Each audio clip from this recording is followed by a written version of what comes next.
The first time I saw her, I thought it was just the lighting. It was past midnight and I was brushing my teeth in the upstairs bathroom. The house was quiet, like dead quiet, and the only sound was the soft hum of my electric toothbrush. I leaned forward toward the mirror to spit, and there she was, not behind me. In the reflection, staring, smiling. I didn't see anyone when I turned around. Just me, the sink, and the cracked window letting in that weird, pale moonlight. But in the mirror, she stood just a few feet behind me, not moving, not blinking. Wearing what looked like a nightgown, old-fashioned, yellowed with age, long dark hair covering half her face, eyes locked straight on mine, and her mouth too wide, too still, smiling. I stared. She didn't move. Then the light above the mirror flickered, and she was gone. I didn't sleep much that night. The house was already unfamiliar. We'd just moved in that week, this old Victorian thing my husband found dirt cheap on Zillow. A fixer-upper with charm, he said. The kind of house where the floors creak even when you're standing still. We'd left the city for quiet, cheaper living. A fresh start after the miscarriage. I was still raw, honestly. Emotionally flatlined. I told myself maybe I was just stressed, seeing things, except the mirror didn't lie. The next morning I mentioned it to my husband Colin over coffee. He laughed, but not in a mean way, just dismissive. It's an old house, he said. Old glass warps reflections. Probably just a trick of the light. I nodded, smiled, didn't argue. But that smile, the one from the mirror, stuck with me. A few days passed. I avoided that bathroom at night, used the downstairs one instead, kept the upstairs door closed, but the house had a way of pulling you in. Creaks in the hall, thuds in the attic, cold drafts through closed vents. I couldn't help feeling like something watched. One night, while Colin was at work late, I walked past the upstairs bathroom and noticed the door was open. Light off. Pitch dark inside, but the mirror was lit. Lit like someone was in there. Soft glow, flickering like candlelight. I stopped in my tracks, tried to convince myself it was just moonlight bouncing weird off the window. But I swear to God, I saw her again, standing right there in the mirror, smiling. I shut the door, locked it, started sleeping on the couch. By week 2, the reflection started showing up in other places. Not all the time, just sometimes the TV when it was off, the back window at night when the glass turned black. Even the chrome handle of the fridge, warped, blurry, but unmistakably her face. Staring back, but only when I was alone. Only when the house was quiet. Only when it was dark, she never moved. Never blinked. Never got closer. Just stared, smiled. I finally broke down and searched the house records. The local library had some old clippings from back when the house was first built in 1912. Nothing strange at first, just ownership history, real estate records. A fire in the 70s that took out part of the attic. Rebuilt. Some light mold damage in the early 2000s, but then I found a newspaper article from 1956, headline, "Woman found dead in bathroom." After weeks missing. Her name was Evelyn Briggs. Age 27, cause of death. Self-inflicted wounds. Found lying in a locked upstairs bathroom. Face down in front of the mirror. Neighbors said she'd been acting strange. Obsessed with her reflection, talking to it, whispering to it. Claimed she saw someone else looking back. I printed the article and showed it to Colin. He scanned it, then gave me this look, like I was unraveling. I think that's when he stopped taking me seriously. He started suggesting therapy, asked if I'd remembered to take my meds, kept reminding me how grief messes with perception, but this wasn't grief. This wasn't psychological. This was real. I started filming. Set up my phone across from the mirror, hit record, left it running for hours. Nothing. No shadow, no face. No smiling woman, but the moment I'd walk in alone, the second I'd look, there she was. One night I couldn't take it anymore. I stood in front of the mirror, trembling, and I screamed, "What do you want from me?" No answer, but her smile widened. Just a little. I stopped looking into mirrors, brushed my teeth with the lights off, used the reflection in the toaster to check my face, avoided every surface that might show her, but she found new ways. My phone camera glitched and froze mid-selfie, her face, not mine, looking back. The bathroom faucet turned on by itself. Wet footprints led from the tub to the hallway even though no one had bathed. She was getting bolder. The worst part was, Colin never saw her. Not once, no matter how many times I asked him to look. He'd glance, shake his head, and say, "It's just a mirror, babe." I started to feel like she didn't want him to see her, like it was just between us. Then something changed. I was standing in the kitchen, washing dishes, eyes unfocused. The window above the sink showed the backyard, overgrown, quiet, except for a figure, standing just at the tree line, far back where the woods start, wearing white. Long dark hair, not a reflection. Real. Outside, I ran to the back door. It was locked. No footprints on the grass, but I swear I could smell her, damp, earthy, like wet soil and lavender soap that night. I woke up at 3:09 a.m., cold, sweating. The house was silent, except for a faint tap. Tap, tap, tap coming from the bathroom. Mirror side, I grabbed my phone, opened the camera app, pointed it toward the dark hallway. Nothing. But then the screen glitched, just for a second, and her face appeared. She wasn't smiling anymore. She looked angry. I slept with the lights on after that. A few days later, Colin left for a work trip. Just 2 nights. I thought maybe a little distance would help me clear my head, but the moment he left, things got worse. The bathroom door slammed shut on its own. My reflection started moving before I did, and I started hearing whispers, not loud, not constant, just under the surface, like breath against glass. That second night, I hit a breaking point. I walked into the bathroom, locked the door behind me, looked into the mirror. She was already there, closer than ever, her face lined with cracks like the mirror was about to shatter from the inside. I asked one last time, "Why me?" And for the first time, she spoke, but the words didn't come from her mouth. They came from mine. "Because you took my place." I blacked out.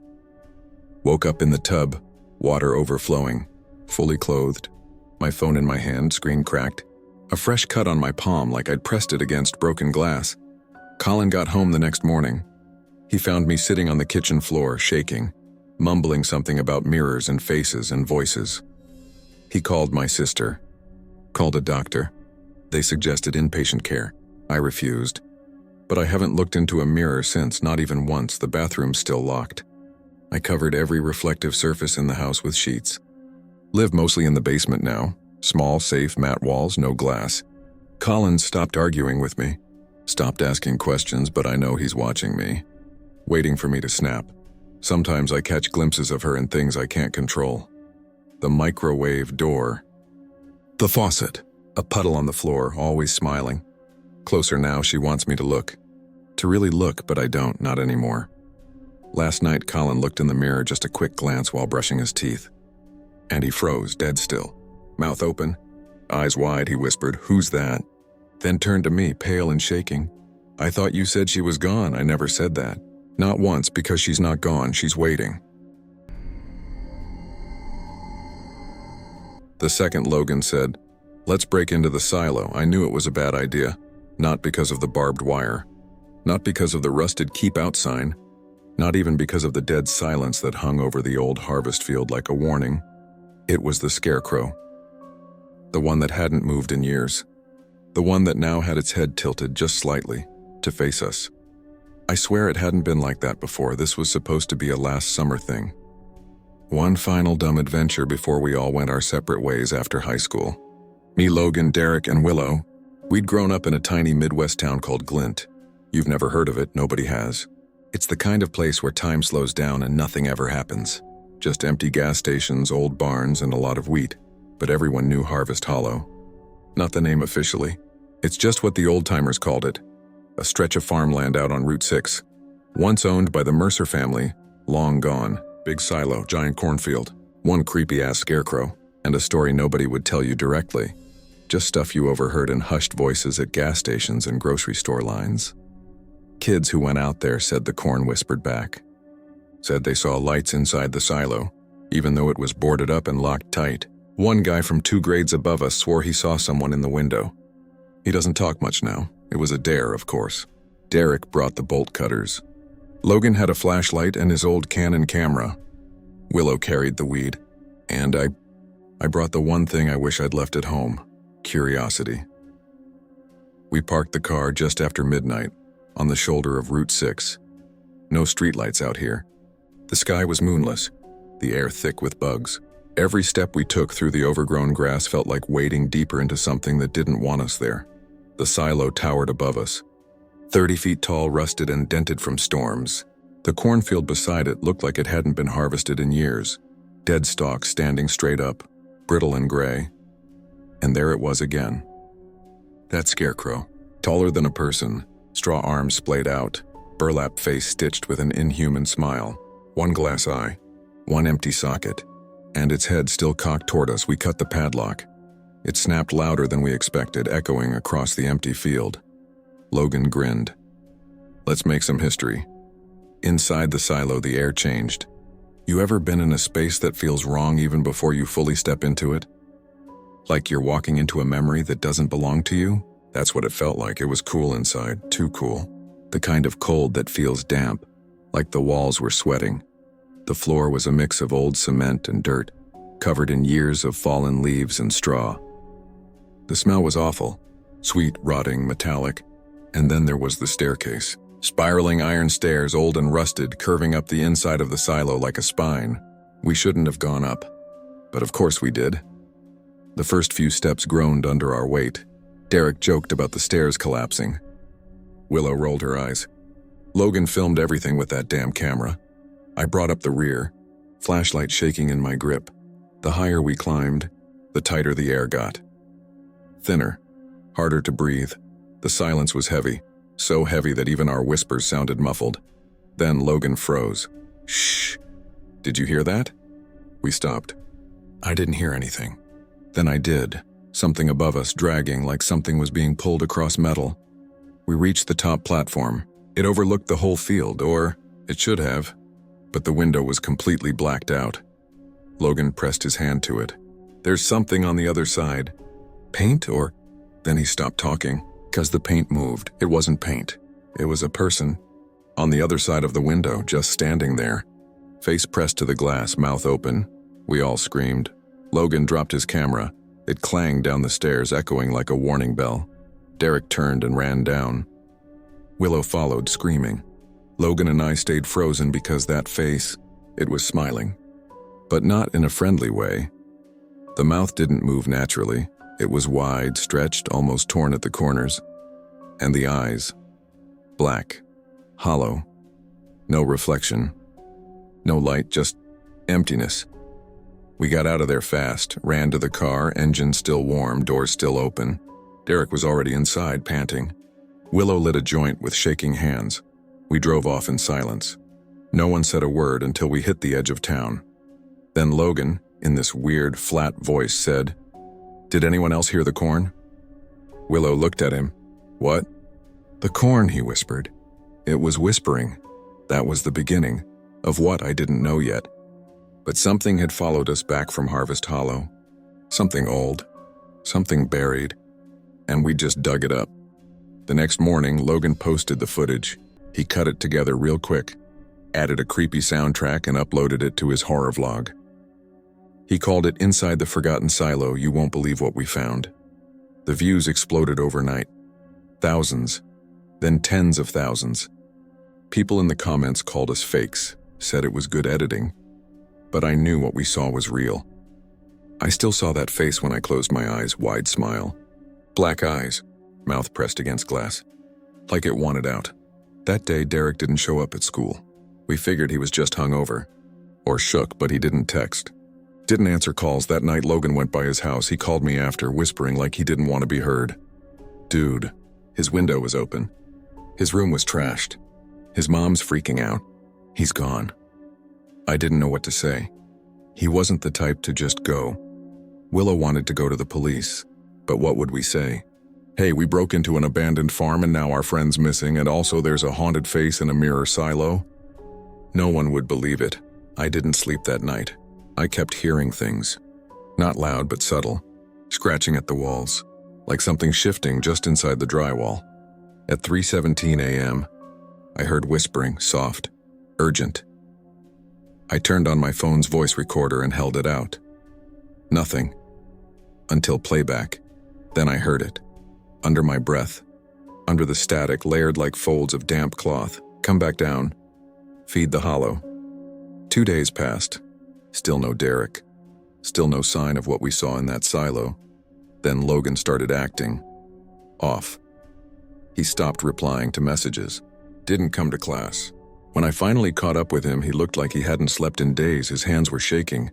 I went back, he whispered. I stared at him. You what? I had to, he said. I needed to know if it was still there. Was it? He didn't answer. Just looked at me, wide-eyed. Then he pulled up his sleeve. His arm was covered in scratches. Deep ones, some of them, looked like letters beneath, I read aloud. What does that mean? Logan just smiled. Not his smile. Too wide, too empty. The next day, Logan disappeared too. I went to Willow's house that night. We smoked in her car, parked outside the old Dollar General. She was shaking, crying. I hear them too, she whispered. Every night. Outside my window. Like they're waiting. I nodded. I think they are. She looked at me, dead serious. I think the silo's not just a building. I think it's a mouth, I laughed. A short, dry, nervous laugh. But she didn't, she meant it. I've been looking up the Mercer family, she said. The people who owned that land. You know what I found? I shook my head. They had 7 kids. Only 2 survived. The rest vanished one by one. Over years. Where? No one knows, she said. But there were rumors. About tunnels. About sacrifices. About feeding the land. I couldn't take it anymore. That night I drove back to Harvest Hollow. Alone. The moon was high. The cornfield looked even worse than before, rotting in patches, twisted like it had grown in circles. I didn't go inside the silo. Not yet. I walked the perimeter. The scarecrow was still there, but it wasn't looking at the road anymore. It was looking at the silo, like it was watching it. I found something near the base of the structure, half buried in straw and dirt. A trapdoor. Old wood, iron latch, covered in mud. I pulled it open. Cold air poured out, wet and sour. Like meat gone bad in a fridge below a ladder. Going down, far down, I should have turned back. I knew that. But something pulled at me like a rope around my ribs, tugging. I climbed. The ladder creaked. Metal slick with damp. Each step colder than the last, I counted. 20 steps, then 40, then 80. No bottom, no light, just my flashlight flickering. Barely holding on. Finally, dirt floor, a tunnel, hand dug, supported with rotting beams. I moved forward. The walls were covered in symbols, drawn in black. Scratched deep, circles, spirals, eyes, teeth, and words. Words like, beneath, the seed grows, feed her, harvest is hunger. Then I heard it, footsteps, not behind me, ahead, slow, wet, bare. I turned off my light, listened, shh, shh, like something dragging cloth across stone, then a voice not loud. Not close, but everywhere, you brought more. I ran, tripped, fell, felt hands graze my leg, but there was no one there. I scrambled up the ladder, burst through the trapdoor. The night was darker than before, sky black, air thick. The scarecrow was gone. I ran to my car. It wouldn't start. Of course, I called Willow. No answer. Then I noticed my phone screen. It was glitching. The wallpaper had changed to a photo I didn't take. Inside the silo, a group of people standing in a circle, hoods, faces covered in burlap, and one of them holding a baby. I walked home. Miles. Didn't stop until the sun came up. Didn't sleep. Didn't speak, just sat. Willow never came back to school. Her mom filed a report. Said she left in the middle of the night. Took nothing. Left her car, her phone, her keys, but I know where she went or where she was taken. It's been 2 months now. Everyone thinks it was just teenagers being dumb. They even tore the silo down last week, but I don't think it matters. Because I don't think the horror was in the structure. I think it was under it, and I think it's still hungry. The whispers never left. They come every night now. Sometimes in the walls, sometimes through the vent, sometimes in my voice. I got an envelope yesterday. No return address. Inside, a Polaroid of the scarecrow. Only this time it wasn't stuffed with straw, it was wearing Logan's jacket. And Willow's necklace and Derek's shoes and its head was mine. I think I left something down there in Harvest Hollow, and now it's wearing me to get out. The first time I heard the bell, I thought it was just a dream. I'd been in the house 3 days. Boxes still stacked in corners, mattress still on the floor. New town, new start, population barely 1,000. The kind of place where people still wave from porches and gas pumps, don't even ask for your zip code. It was supposed to be peaceful. But then came the bell. 17 a.m., on the dot, a single. Long toll, low, heavy, distant, but close enough to feel in my chest. Like it came from deep in the ground, not the sky. I sat up in bed, heart already racing. No alarms, no lights, no thunder. Just the bell, and silence. The next morning, I asked my neighbor about it, Mr. Klein, Vietnam vet. Lived across the street, always watering a patch of dead grass like it owed him money. He didn't even look up from his hose when I asked. "There's no bell," he said flatly. But I heard, "There's no bell," he repeated. Not since the church burned down. 46 years ago, I didn't push it. But that didn't sit right with me. So that night I stayed up, watched the clock tick past midnight. Then one, then two on my phone in hand, voice recorder on. Lights off, no noise, and right at 2:17 a.m., it rang again. One deep, echoing toll. I jumped up, hit record, ran to the window. Nothing. Streetlights buzzing. Crickets humming. No sign of anything that could be making that sound, but I felt it, like it moved through me. The next day I drove around town, looking for the church. Didn't take long. This place is barely a few blocks wide. Found it just off an overgrown gravel path behind a row of empty lots. All that remained were a few blackened stones and the rusted frame of what was once a bell tower. The wood was long gone. No roof, just vines, ash. I stepped closer, crunching glass underfoot. A faint breeze blew through what was left of the tower, and I swear just for a second, I heard it again, not loud. Just a whisper of metal. The ghost of a ring. That night I didn't sleep. And it wasn't just the bell. It was the footsteps upstairs. Slow, steady, deliberate. Even though I live alone and the second floor is still empty, I waited until they stopped, then climbed the stairs. Every board groaned under my feet. Nothing there. No one. But the hallway felt warm, like someone had just been standing there, and the air smelled faintly of smoke. The next night, the bell rang again. 17 a.m., louder this time, and I wasn't the only one who heard it. The next morning, there was a sticky note on my door. Scrawled in tight, crooked writing, "Don't go near the tower. She hears you." I called the sheriff. He showed up wearing mirrored sunglasses and a badge that looked older than me. Said he'd heard the stories too, but nothing ever came of them. "Town superstition," he muttered. "Locals say the bell never stopped. But we tore that place down. There's no one up there, no bell, no ghosts." Then he paused, took off his sunglasses. "Don't go back there, son. Just let it ring." But I couldn't let it go. I don't know why. Maybe I've always been the kind of person who pulls at threads, and this one was unraveling faster than I could keep up. The next night, I set up a camera, pointed it toward the hill where the church once stood. Let it record from 2 to 2:30 a.m. I sat in the dark watching the feed live on my laptop.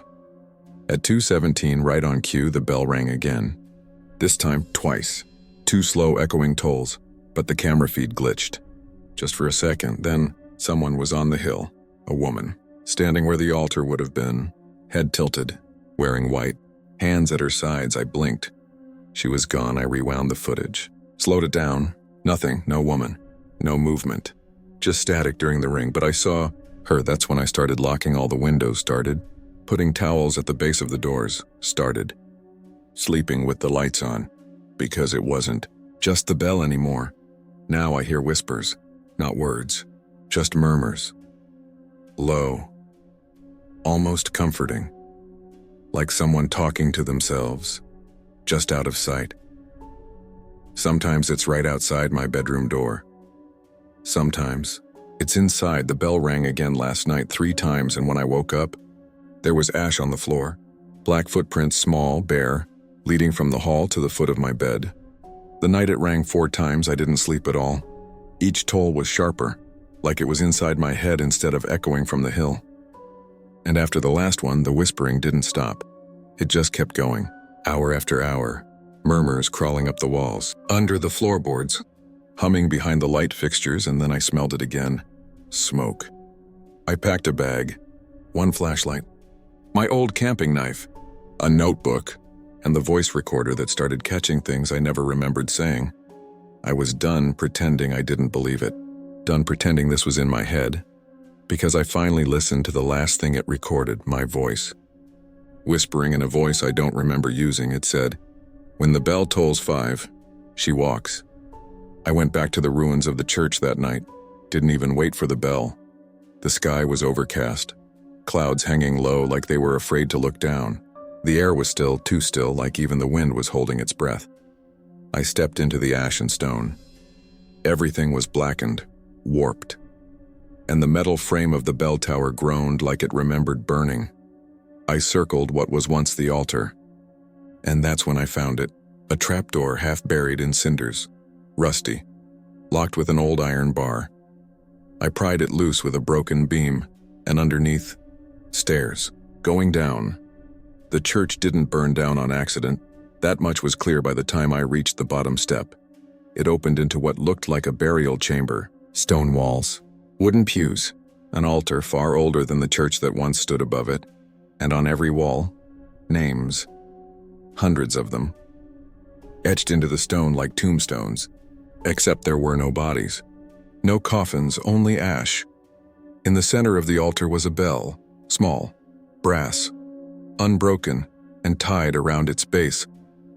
A piece of charred cloth, white, lace-trimmed, like the edge of a communion dress. I picked it up, and the bell rang, not loud, but enough to shake the room, enough to wake something up. I heard footsteps above me, fast, scattered, then a voice, a woman's, whispering, "You let it ring."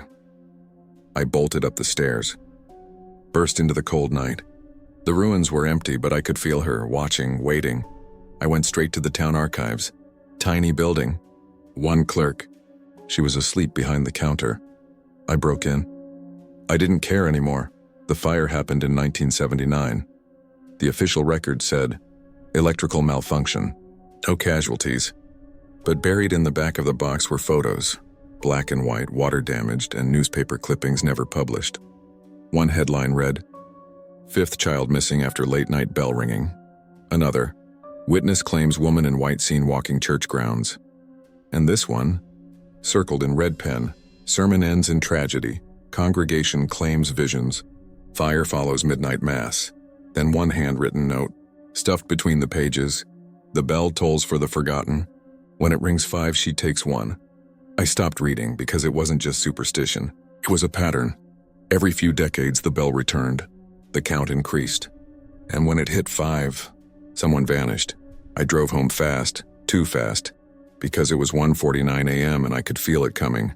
I locked every door, covered the windows, put salt under the threshold like the old stories say, and I waited. Knife in hand, recorder running at 2:17. The first bell rang, my light flickered.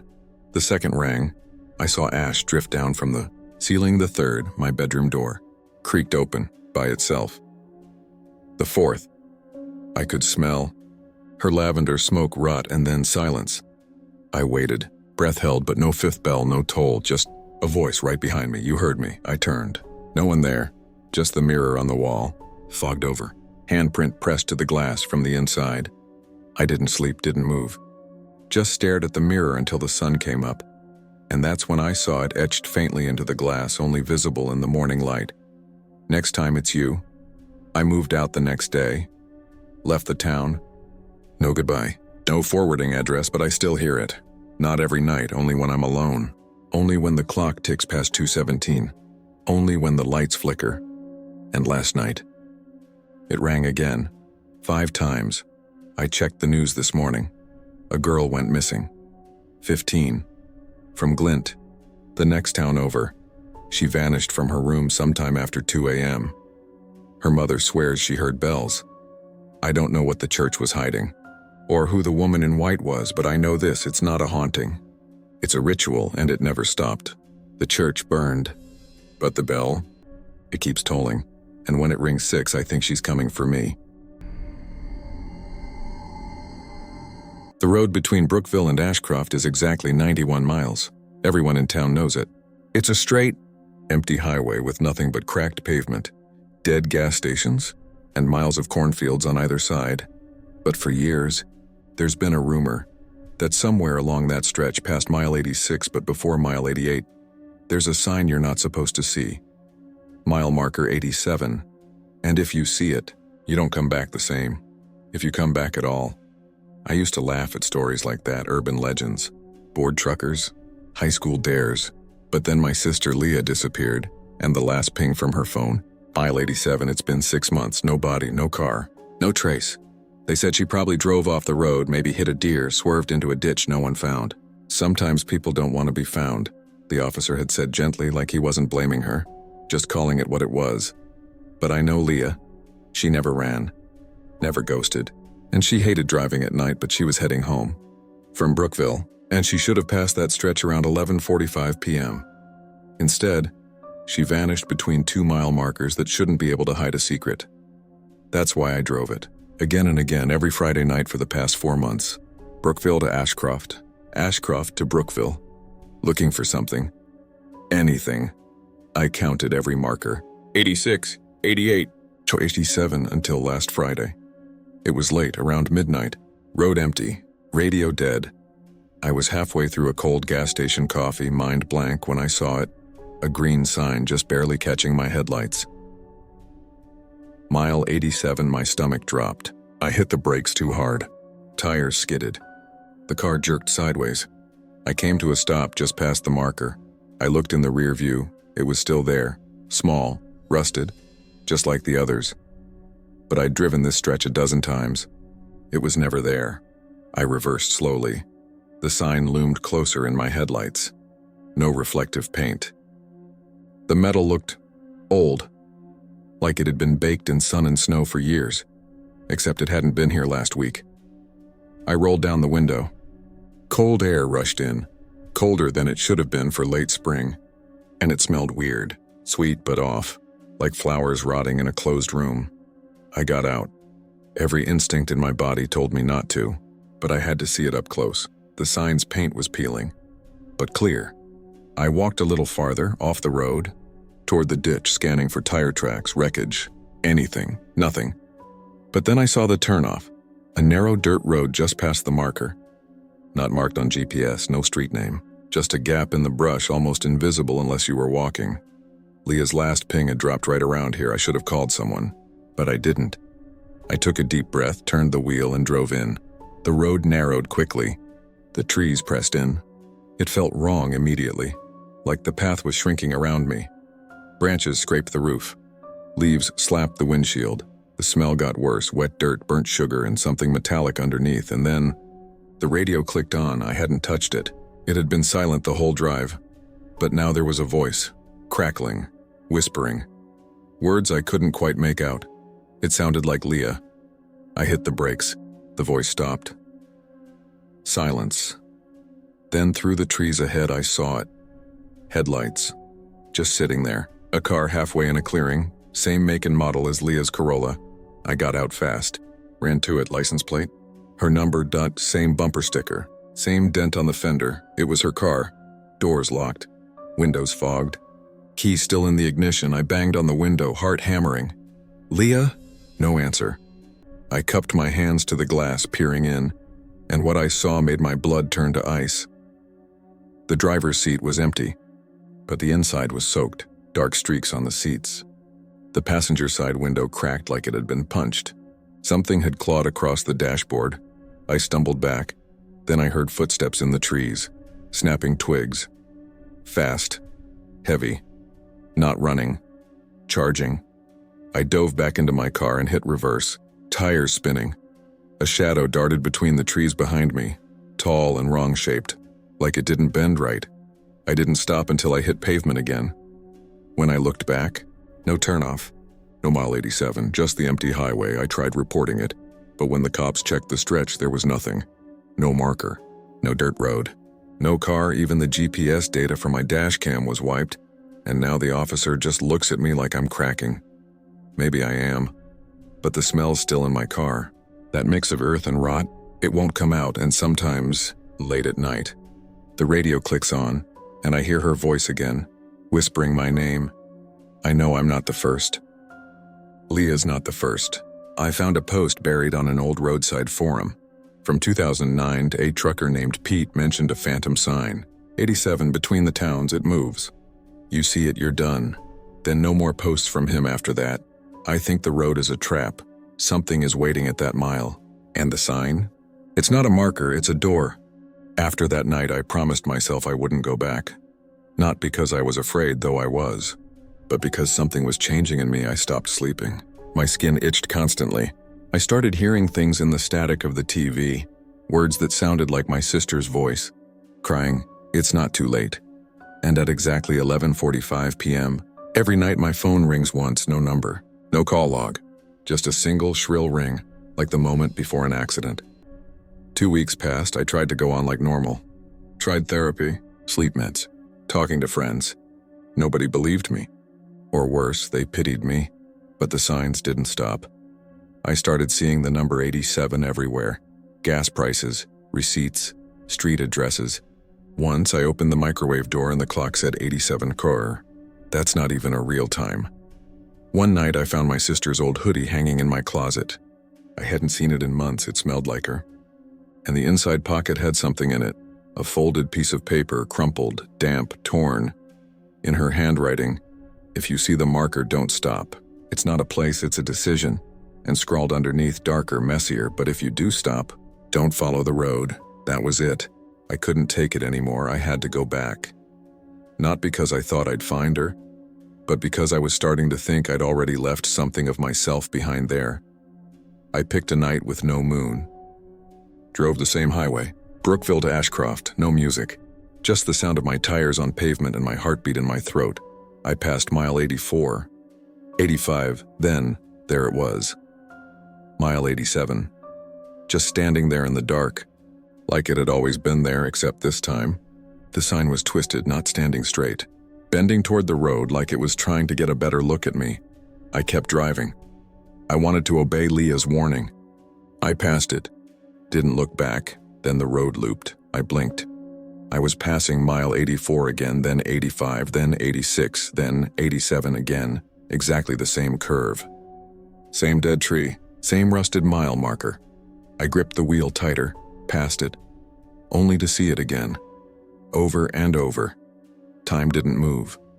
The clock on my dash read 11:45 p.m. It never changed. I slammed the brakes, screamed into the silence. "What do you want from me?" The headlights flickered, and that's when the road split. The pavement continued forward, but just off to the right. The dirt path had returned. The phantom road, same trees, same suffocating darkness, and I realized then I was already on the wrong road. I turned in. This time, I brought supplies, flashlight, rope, Polaroid camera, a knife, and Leah's hoodie in my passenger seat. The forest swallowed me. Sound died. No insects, no wind, just my tires crunching through gravel. Then I saw it, Leah's car, right where I'd seen it last time. But this time, the driver's side door was open. I got out. The flashlight flickered constantly. Battery was new. Didn't matter. The rules here were different. The car was empty, but not clean. There were handprints smeared across the glass, inside and out. Too many to count. Some were small, child-sized. On the passenger seat sat her journal. I picked it up carefully. Water damaged, but legible. Flipping through the pages, I found the last entry. The road is older than the town, older than the land. You don't find it. It finds you, it feeds on choices. And then, I saw myself today, but she was wearing someone else's face. The trees cracked behind me. I turned fast, knife in hand, but nothing moved, only the shadows. Then, behind the car, a figure stepped out, slow, stumbling. It was Leah or something wearing her face. I froze. "Leah?" She tilted her head. Didn't speak. Her mouth opened, too wide, jaw trembling like it had never learned how to move.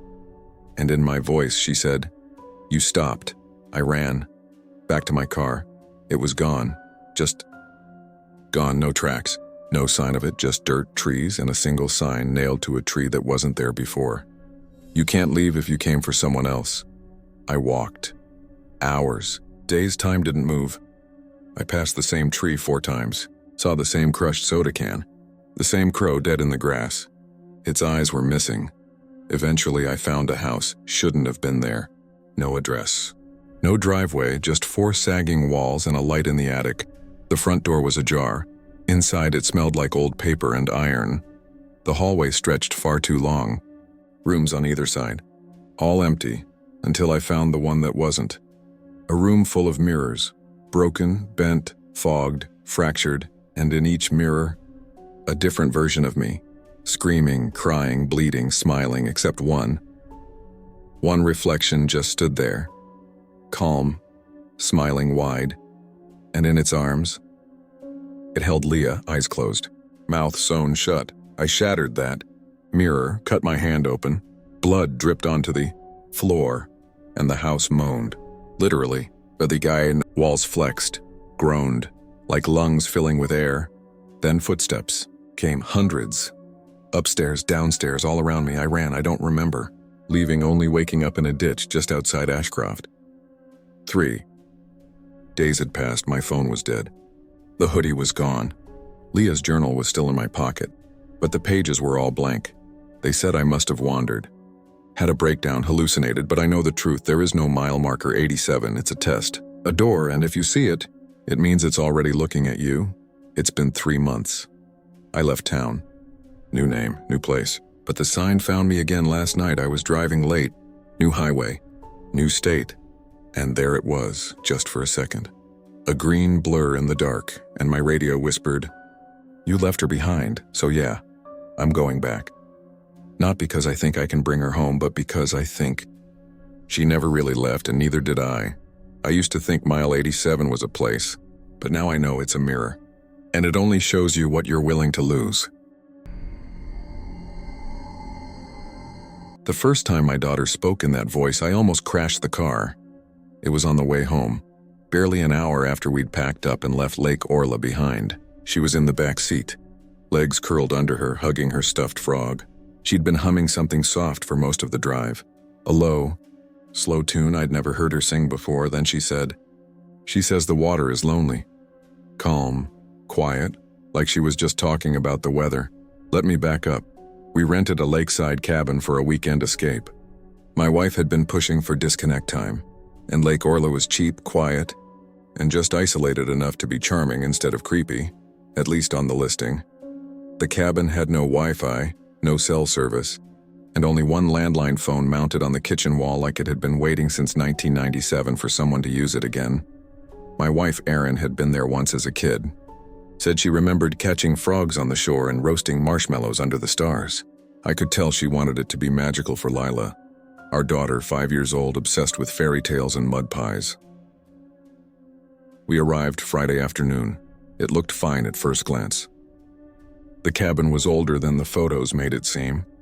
Wood siding worn thin by rain, a dock that tilted ever so slightly to the left, and a red canoe tied up like it hadn't been touched in years. But we were there. We'd driven 4 hours to escape the noise, and we were determined to make it worth it. The first sign that something was wrong was how quiet the lake was. And I don't mean peaceful, birds chirping kind of quiet. I mean dead quiet, no birdsong, no buzzing insects, no rustling trees. Just this dense, oppressive stillness that hung over the water like a held breath. The lake itself was dark, not black exactly, but that deep, oily green you only get when the bottom goes too far down. No ripples, even with the breeze. I stood on the dock that evening, coffee in hand, listening to nothing. Even the bugs weren't singing. Lila, of course, didn't notice. Kids never do. She ran through the weeds, climbed the porch steps, explored the narrow upstairs loft, and declared it her princess fort. She was happy for a while. That night, after she went to bed, Erin and I sat by the fire pit. The wood smoked more than it burned, and we mostly just watched the orange glow flicker against the trees. I don't remember it being this. Still, Erin said finally, hugging her knees to her chest. "Maybe it's just early spring," I offered. "Not everything's woken up yet." She nodded, but I saw the way she kept glancing at the lake, as if it were listening. We went to bed around 11. Sometime in the middle of the night, I woke up to water. Not rain, not the shower dripping. It echoed through the walls, steady and rhythmic like a leaky faucet. I went to check the kitchen, nothing. Bathroom dry, but the sound kept going. Even as I stood in silence, drip, drip, drip, I couldn't tell where it was coming from. Then I passed Lila's room. Her door was open a crack. She was sitting upright in bed, eyes wide, mouth closed, just staring at the window. "Lila?" I whispered. She didn't blink. Didn't move, but she said something. So quiet I barely caught it. "She's floating." I turned on the light. She blinked, confused. Looked at me like she'd just woken up. "What did you say?" She rubbed her eyes. "I don't know." She didn't remember anything the next morning. Day 2, the sun came out. It looked like any normal spring morning. The mist had burned off the lake, and for a moment the place felt almost inviting. Lila wanted to swim. I hesitated. The water still looked too cold, and the way it sat there still, unmoving, made my stomach feel tight. But Erin gave me that look. "She's 5, she whispered. "Let her have this." So we let her wade in only to her knees. Just near the shore, under strict supervision, she giggled, splashed, sang to herself. But after a few minutes, she stopped, turned to us and smiled. Not her smile. Her mouth was too tight, too small, like it didn't know how to form a real grin. Then she walked back toward the dock, and I swear the water pulled at her, only for a second. A tiny tug at her ankles, but she stumbled, fell forward, caught herself, laughed. But my stomach dropped, because when she stood up, her eyes were pitch black for a moment, like they hadn't caught the light right. That night she wouldn't eat. We made grilled cheese. Her favorite. She just shook her head. Said her tummy was full of water. We laughed nervously, tried to coax her. Nothing worked. Then she turned to us and asked, "Do you know what it feels like to breathe with your mouth full?" I didn't sleep, neither did Erin. Around 2 a.m., we both heard it, a soft splash. Then the creak of the dock. I grabbed the flashlight. Erin followed, clutching my arm. We stepped outside into the pitch-dark yard. There were wet footprints on the porch. Small, bare, leading back from the lake. But Lila was in bed. We checked. She was asleep, breathing slow, but whispering in her sleep, gurgling again, like someone trying to speak underwater. We left the next morning, didn't even talk about it, just woke up early, packed the car, and got on the road. That's when Lila said it. She says the water is lonely. I asked her who she was. She blinked, shrugged, then leaned her head against the window and went back to humming that weird melody. It's been stuck in my head ever since. It's been 3 days now.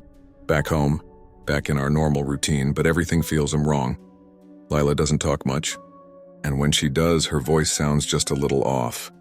Not deeper, not demonic, just empty, like it echoes from somewhere far away. She hums the lake song constantly, even in her sleep. And yesterday she filled the bathtub without telling us. When we found her, she was under the water, eyes open. Not moving, just staring at the drain. When we pulled her out, she didn't scream, she smiled. By the 4th night home, the house started to change. It was small things at first. The bathroom mirror fogged up in the middle of the night, even though no one had showered. We found puddles on the tile in the hallway, cold to the touch, perfectly round, no trails leading to or from them, and Lila kept humming that damn melody. Soft, sweet, tuneless, like a lullaby from a place that shouldn't have one. We sat down with her that morning, gently.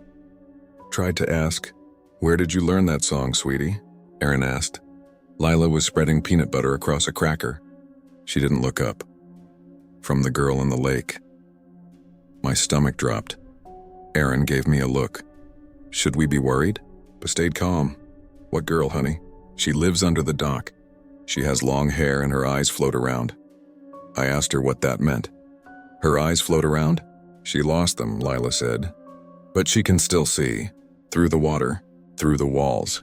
I didn't know what to say to that. "What do you say?" We dropped it. But I started watching her more closely. And that's when I noticed the whispers. Not out loud. I never heard them directly. But Lila started mumbling to herself constantly. In the bathroom. In the corner of her room. While brushing her hair, sometimes I caught little pieces. She remembers, "Don't let them pull me. quiet now. They weren't words she'd ever used before. Too old, too precise, like someone else was borrowing her mouth. That night, I woke to a dripping sound again. This time, it wasn't subtle. It sounded like someone had left the bathtub running. I rushed down the hall. The bathroom door was open. The light was off, and the tub was full, nearly overflowing, with inky, black water. It smelled like algae and rotting flowers. I turned off the tap, heart racing. Reached for the plug, but something moved just beneath the surface, a shadow. Long and slender, like hair waving underwater. I pulled back, slipped, hit my shoulder on the sink. By the time I scrambled to my feet and turned the light on, the tub was empty, no water, no smell, no sign anything had ever been there. Erin didn't believe me, at least not out loud. She said I was overtired, stressed. But I saw the way she started closing the bathroom door when it wasn't in use. I saw the salt she sprinkled on the windowsills. Even though she wouldn't explain why, she felt it too. 2 days later, I started researching Lake Orla. Not the surface-level stuff and the usual tourist junk about fishing and cabins and natural beauty. I dug deeper, local history forums, archived obituaries, public death records. And that's where I found it. An article from 1993, buried in a digital scan of a small-town newspaper. Mother drowns 2 children in Orla, claims water wanted them. The photo was grainy, the woman's face blurred from age. But the story was chilling. She'd taken her kids swimming in the middle of the night. Neighbors heard singing, a lullaby, soft and slow, echoing from the shore. When the police arrived, she was waist-deep, swaying, holding their small bodies under the surface. When asked why, she said, "They called her name. I had to give them. I couldn't stop reading. There were more stories over decades." 58. A teenage boy disappears during a night swim. 71. A fisherman's boat washes up empty. No body ever recovered. 86. A group of kids dares each other to dive off the dock at midnight. One never resurfaces, all within 100 yards of the same shoreline, always near the dock, always on still nights, always silence afterward, and then nothing. The reports just stop after the mid-90s, like someone deliberately closed the book on it. That night, I dreamt I was underwater, but it didn't feel like drowning. It felt like falling deeper and deeper past fish that didn't move, past roots that looked like arms, past something watching. I saw a mouth open in the blackness, not screaming, just waiting, and from it came Lila's voice. She wants to remember. I woke up gasping, drenched in sweat, and I swear for just a moment, I heard Lila humming from the bathroom down the hall, even though it was 3:12 a.m., even though the door was closed. The next morning, Erin was gone, not vanished, just distant, sitting in the kitchen, pale, eyes red. I asked her what happened. She wouldn't speak at first. Then she said, she was standing in the bathtub. I waited. She wasn't breathing, just standing, eyes open, water up to her chest, still humming. I didn't say anything, because what could I say? I made her coffee. She didn't drink it. We kept Lila home from preschool after that. Not that she seemed to mind. She sat on the floor with her toys and played for hours, silently, or traced shapes into condensation on the windows. Circles, spirals, strange jagged lines I'd never seen her draw before. I tried photographing them, but they faded before the camera could focus. That same day, I took a sample of the water from the bathroom faucet. I know how that sounds, paranoid, but it smelled wrong, like copper. Like algae, like lake water. I sent it to a private lab online, one of those mail-in kits, just to check. I haven't gotten results back yet, but I already know. That night, I heard the drain whisper. I was brushing my teeth, bent over the sink when something made me pause. A sound, not in the pipes exactly, behind them, soft, rhythmic, like a woman humming underwater. I turned the faucet off, held my breath, put my ear to the metal sink, and it whispered, "You shouldn't have left her alone." I backed away, heart thudding, and in the mirror, for a split second, I saw Lila standing behind me. But when I turned, nothing. She wasn't there. Later that night, I found her in the hallway. She was sitting on the floor, hugging her knees, rocking gently. She didn't blink when I crouched beside her. "Lila?" I asked. She looked up, her lips were blue. Her hair was wet. And she whispered, "She said it's almost time to go back." We agreed to go back to the lake the next morning, not because we thought it would fix anything, not because we believed we'd find answers, but because we were out of time. Lila wasn't eating anymore, not really sleeping either. She'd started staring at faucets like they were whispering to her. And once I caught her pouring water into her ears, just standing in the bathtub, tilted back, holding a cup over her head. She didn't flinch when I shouted her name, didn't even seem to hear me. We packed quickly, didn't talk much during the drive. Lila sat in the back seat, humming quietly, tracing circles on the fogged window. Sometimes she giggled to herself. Sometimes she just stared. I asked her once, softly, why she wanted to go back. She smiled. "Because I'm supposed to." We got to the cabin around noon. It looked exactly the same. Dock slanted, trees leaning in, water still as glass. I couldn't hear a single bird. We kept Lila close, let her walk to the dock, but we stayed right behind her. She stood at the edge, toes over the wood, swaying slightly, and said, "She's been waiting." Aaron asked gently, "Who's waiting, baby?" Lila didn't answer, just dropped her stuffed frog into the lake, watched it sink, didn't blink. We tried staying the night, one last time, but there was no sleeping. The lake hummed all night long, not loud, not constant, just enough to be felt. A vibration in the floorboards. In the bones. Lila stood at the window for hours, didn't move. When we tried to pull her away, she screamed. Not a tantrum scream, a howl, raw, animal, like something inside her was being torn in two. That was when I knew we weren't going to save her. In the early morning, just before sunrise, Aaron and I sat outside, wrapped in blankets, watching the sky turn gray over the water. She asked me, "Do you think it picked her?" I didn't answer. She said, "Or do you think we brought her to it?" We went back in. The cabin was quiet, still. But Lila's bed was empty. The front door was wide open. We ran, out across the yard, down the dock. There she was, standing knee-deep in the water, still, silent, facing the center of the lake. We called to her. She didn't turn around, just raised one hand, slow and stiff, and pointed at the water, not at anything we could see. Just at the surface. Then she walked forward, deeper, waist, chest, shoulders. We screamed, ran into the water, pulled her back. She fought, kicked, bit, screamed, "Let me go. She's inside me."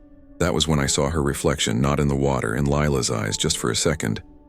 I saw a woman's face there, bloated, pale, lips torn, eyes missing, grinning. We got Lila inside, dried her, held her. She didn't speak the rest of the day, didn't move, didn't eat. At sunset, Aaron broke, said we needed help, real help. She packed the car, held Lila in her lap, kissed me hard on the cheek. "Stay," she said. "Watch the house. I'll be back before dark." She never came back. The sun set. The lake turned black, and Lila stood up from the couch, walked to the door, opened it without a word. I followed. Outside, the trees groaned. Wind whipped through the grass, but the lake didn't move, not even a ripple. Lila walked barefoot across the dock, slow, dreamlike. I called to her. She paused, turned to me, smiled that same too small smile, and said, "It's okay. Daddy, I'm just going home." Then she stepped off the edge. I ran, dove in, swam blind into the dark, couldn't see her, couldn't feel her, only cold and silence. Then something wrapped around my ankle, pulled, not like hands, more like roots, wet, slimy, strong. I kicked, panicked, felt it let go, swam to the surface, gasped, crawled back onto the dock. Alone, she was gone. That was 6 days ago. The police found Aaron's car, empty, doors open, engine off, parked beside the lake. No signs of struggle, no tracks. They're still searching. They won't find them. Because now the lake is in me, too. I feel it every time I drink water, every time I hear silence, every time I close my eyes. Last night, I dreamt I was back at the dock, only this time, Lila was humming beneath the surface and something deeper, something older, was humming with her. I don't think the lake took her. I think she let it in, and I think it's still spreading. I keep hearing water in the pipes now, even when they're dry, whispers in the drain. And sometimes when I pass the bathroom mirror, I see her standing behind me, dripping wet, eyes gone, still smiling. She says the water is never full, and now it's my turn to answer. The first thing I noticed when I stepped into Mrs. Darren's house was how still the air was. Not quiet, still. Like the air itself had stopped moving. Like something was waiting. I had $37 to my name and a guitar that barely stayed in tune. So when I saw the handwritten sign tacked to the window of that old Queen Anne house, room for rent, cheap, cash okay, it felt like the universe throwing me a bone. I was passing through this nameless town on the way to nowhere. One of those places with one gas station, 2 bars, and a diner that hasn't updated its menu since the 1950s. I rang the bell. It didn't ring, but the door creaked open anyway. She introduced herself as Mrs. Darren, voice like syrup, skin like tissue paper, old, maybe late 70s, but sharp. Her eyes didn't blink much, and her smile stayed just a little too long. She didn't ask for ID, didn't care that I was passing through, just looked me up and down and said, "You're tired. You can stay. First night's free." I should have walked away right then, but the room was warm. The hallway smelled like cinnamon and dust. And for the first time in weeks, I didn't feel like a burden. She gave me the room upstairs. Last door on the right. Used to be my son's, she said. I asked where he was now. She just said, "Gone," and turned away. The room had a bed, a dresser, a full-length mirror, and heavy red curtains that never quite opened all the way. The sheets smelled faintly of lavender. The mirror was cracked down the middle. When I looked at my reflection, my face seemed off, like the smile was a half-second delayed. That first night, I slept like the dead, no dreams, just black. I woke up around 3 a.m. to music, faint, old-timey, like a record playing somewhere deep in the house, a woman's voice. Something about lullabies and long walks and staying forever. I opened the door and peeked out. The hallway was pitch dark, but the music was definitely coming from downstairs. I didn't go down. Instead, I shut the door and tried to ignore the cold draft that had crept into the room. The next morning, Mrs. Darren had tea ready, not coffee, tea. She said she didn't like the way coffee clanged through the walls. I asked her what that meant. She stirred her cup and said, "Oh, the house hears everything," then smiled. That night, I saw someone in the hallway. I'd stepped out to brush my teeth, and at the far end of the corridor, just beyond the window light, stood a man. Still, facing the wall. Not moving. Not turning. I froze. "Hey," I said softly. No response. Then he took a single step to the left and disappeared into the darkness. I told Mrs. Darren the next morning. She didn't blink. "Oh, that's probably Mr. Baines. He comes and goes." "Another tenant?" She paused. "No, he was here long before you. There were 7 rooms in the house, all upstairs. But I never saw anyone else come or go. No footsteps, no voices, no light under any other door, only mine." Then came the diary. I found it under the floorboard while trying to plug a cold draft. Small, leather-bound. No name. Just October 1963 scrawled in pencil on the first page. The entries were short. First night. Freezing cold. She says the heater works. Liar. Heard someone crying in the vent again. Not my voice. Don't think it was human. Dreamt of drowning. Woke up to the bed soaked. Smells like the lake back home. She doesn't age. Her teeth are too perfect. The last entry stopped mid-sentence. I think the mirror is... That's it. I checked my mirror again that night, and this time, when I turned away, I saw my reflection keep looking. Just a beat longer than it should have. That's when I stopped sleeping. On the 4th night, I tried leaving, packed my guitar, my bag, and crept downstairs. But the front door was gone. I don't mean it was locked, I mean there was no door. Just wallpaper, seamless, as if the door had never existed. I turned around, and Mrs. Darren was behind me, smiling. She didn't say anything, just pointed to the stairs, and I went back up. I don't know why. That night, the record player returned, only now the music played from inside the walls. I pressed my ear to the plaster and heard breathing. Not mine. In the mirror, the crack had grown wider, like something on the other side was pushing through. I woke up with fingerprints on the inside of the glass. On the 5th night, I stopped pretending I was just tired. I was being watched. The mirror's crack had widened into a jagged line like a seam trying to split open. And every time I blinked, I swore the room changed just slightly. Like the curtains were closer to the ceiling. Or the bed creaked in response to my thoughts. I didn't sleep. Didn't move. I just sat with my back against the wall, knife in hand, watching that mirror like it might breathe. Around 2:11 a.m., the music started again, but this time it wasn't soft. It boomed. The walls shook. Dust drifted from the ceiling. It was a record I'd never heard, a waltz drowning in static. And underneath it, faint but clear, laughter, children, somewhere in the house. Children were laughing, but I'd never seen any. I grabbed the diary again, flipped to the back cover, and there, in pencil so faint it barely existed, were 4 words. Don't trust the walls. I left the room. The hallway was darker than usual, longer somehow. 7 doors. Mine was last, but now there were 8. I turned around. Counted again. 8. Where had the extra door come from? It looked older. Faded blue paint, brass knob crusted green, no number, and it was humming, low vibrational, like a throat clearing behind drywall. I stepped toward it, listened. The music was coming from inside. I reached for the knob, and someone grabbed my wrist. I spun, Mrs. Darren barefoot, silent, still smiling. Not that one, she said gently. Her grip was ice cold. I asked her whose room it was. She tilted her head. No one's, everyone's, it depends. Then let go and walked back down the hall like nothing had happened. That morning I heard voices in the kitchen, other voices, a man, a woman, muffled but real. I bolted downstairs and heart racing and found the dining room set for 8. Plates, silverware, teacups, full breakfast laid out like a magazine photo, only.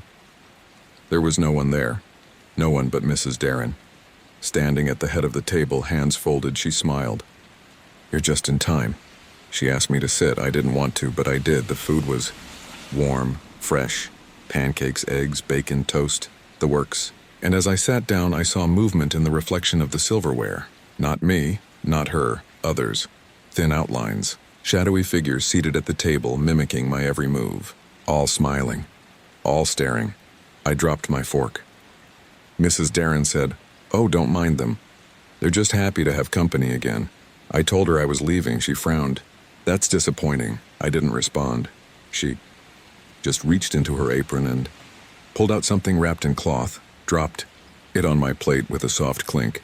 I unwrapped it slowly. It was a set of teeth, human browned, tiny, child-sized. Shoved the chair back and left. The front door was still gone, just wallpaper, but I was done playing along. I tore at the wall, ripped through layers of paper, sheetrock, insulation, and underneath, more wallpaper, dozens of layers, maybe hundreds, each one older, dirtier, some with handwriting scrawled across them. Things like, "Don't look at her eyes. She's not the first Darren. The house is hungrier." Then she is. I gave up, went to the window, but the glass was bricked over, not from the outside. Inside the panes, like someone had poured concrete between the walls and the windows. I collapsed in my room, screamed, punched the mirror. It cracked. Further and behind the broken glass, I saw someone watching me, not a reflection, someone else, wearing my face. The next morning I found a new note under the door, neat cursive handwriting. "The house is a throat. You're halfway swallowed." I stopped keeping track of the days. The clocks didn't work anymore. The sun never rose or set, just stayed a dim gray through the slats. The tea never ran out. The food was always warm, and I was the only one still breathing. Eventually, I worked up the nerve to open the 8th door. Waited until the music stopped. The humming was gone. I turned the knob, but it creaked like a scream, and stepped inside. It was a child's room, yellow wallpaper, toy chest, small bed with pink sheets. On the floor was a record player, still spinning. And on the bed, a girl, maybe 10, pale, eyes open. Not blinking, she whispered. She feeds on us slow. I tried to back away, but the door was gone. Then she turned her head toward me, slowly, mechanically, and said, "You're next. You're the music now." Her mouth unhinged, and from inside, I heard my own voice, screaming. I ran, straight through the wall, felt plaster and wood crack around me, and I was back in the hallway. But now all the doors were open, and behind each one, people were staring, thin, gray, silent, like paintings trying to remember how to live. I made it back to my room, locked the door, collapsed in the corner. The mirror was glowing now, pulsing like a heartbeat, and from the crack, fingers slid through, pale, long, wet. They tapped on the glass, once, twice, then pulled back. I haven't left the room since. There's no more sound in the house, no more footsteps, no more music, just breathing, constant, rhythmic, like the house is asleep. I don't know how long I've been here. The food still shows up. Tea still steams. The mirror still watches. This morning I found a photo in the dresser, a group portrait. Black and white, Mrs. Darren in the center, smiling, surrounded by 7 people, and one of them is me. I think the house chooses us. I think Mrs. Darren is just the face it wears. I think when someone stays long enough, the house makes a copy, puts the old one behind the mirror. I can't leave. I know that now. But the house is quiet tonight, and the mirror just whispered, "Room for one more." I don't remember how I got here anymore, but I think someone else is checking in, and my reflection just started smiling back. The first time I saw the faces beneath the ice, I thought I was imagining it. It was early January, the coldest on record in our town since '93. The river had frozen clean over, solid, flat, and silent. Not a crack in sight, but that morning, I saw something in the ice that made me stop. Mid-strided eyes, a pair of them, not wide open, just barely there, cloudy, faint, but looking straight up from beneath the surface. Child's face. I stood on the bank, breath caught in my throat, snow crunching under my boots. The face was small, pale, hair fanned out around it like strands of grass under glass. Mouth closed, eyes distant, frozen. I knelt down slowly, touched the surface. The ice was solid. The face didn't move. Then, just before I pulled my hand back, its eyes blinked. I fell backward onto the snow. My flashlight dropped, rolling down the slope into the frozen reeds. When I scrambled back to the edge, the face was gone. I didn't tell anyone at first. What was I supposed to say? "Hey, I just saw a kid's face under the ice blink at me." They'd put me back on meds. I'd only been clean 6 months. I moved back home last fall. Not because I wanted to, because I had nowhere else to go. After the rehab stint and the job collapse, my mom offered me the cabin, our old place. Up by the edge of the woods, near the bend in the river. It was never meant to be permanent, just a place to rest until I figured things out. But the cabin had always made me uneasy, even when I was a kid. The locals called the stretch of river behind the cabin Sleepwater, old name. Never made sense to me, but people kept using it like it was just a given. Just the kind of language that's always been there. Passed down like bad recipes or blood feuds. My uncle died in that river. So did 4 kids from the next town over. Back in the '80s. Fell through the ice, the story went. No one ever found their bodies. The next day I went back to the river. Not out of bravery, just needing to know. The snow had fallen fresh overnight. Thick layer, undisturbed. I knelt again and brushed it aside, and there they were. Not 1. 3. 3 faces in the ice, close together, like they were pressed against it. 2 girls, 1 boy, all pale, all young, eyes closed. One had their hands up like they'd been trying to push through. My breath fogged against the ice, and for a second I thought I saw them move again. But it was just me, my own reflection scattered by frost, or so I told myself. That night, I couldn't sleep. I kept hearing scraping, not from inside the cabin, from beneath it. The cabin's built on old stone supports. There's a crawl space underneath, barely enough room for rats, let alone people. but I heard something dragging across the boards under my bed. Slow, rhythmic, back and forth. When I got up and looked, there was nothing there, just silence, and frost curling along the windows from the inside. On the third morning, the faces had changed positions. They weren't where they'd been the day before. One had moved 10 feet downstream. One looked like it was closer to the surface, and one, the boy, was now smiling. I called my mom, asked her if she remembered anything weird about this part of the river. There was a long pause on the other end. Then she said, "Stay out of the water." That was it, like it was a reflex I pressed. She told me the old stories, half whispers from her childhood, stuff my grandparents used to mutter when they thought she wasn't listening. Stories about borrowed breath, about children lost in ice who could still see, about the January drownings. Apparently, every couple decades someone fell through, a kid, a hunter, a loner. Not always the same spot, but always the same week. The first full moon of January. No witnesses, no bodies, just gone. That night, I walked out onto the river. I know how that sounds, but the surface was thick, solid, no cracks, and the moon was full. The cold was sharp enough to numb the fear. I walked slowly, flashlight sweeping side to side, until I reached the center bend, just before the water curves around the tree line, and there, under the moonlight, I saw dozens of faces, some pressed flat, some curled in fetal position, some blurred, some clear as day, all children, frozen under the ice. I dropped to my knees. I don't know how long I stared. Then, one of the faces looked up at me, right at me, and tapped the ice once, twice, like a knock. Then all of them, every single face, opened their eyes at once and smiled.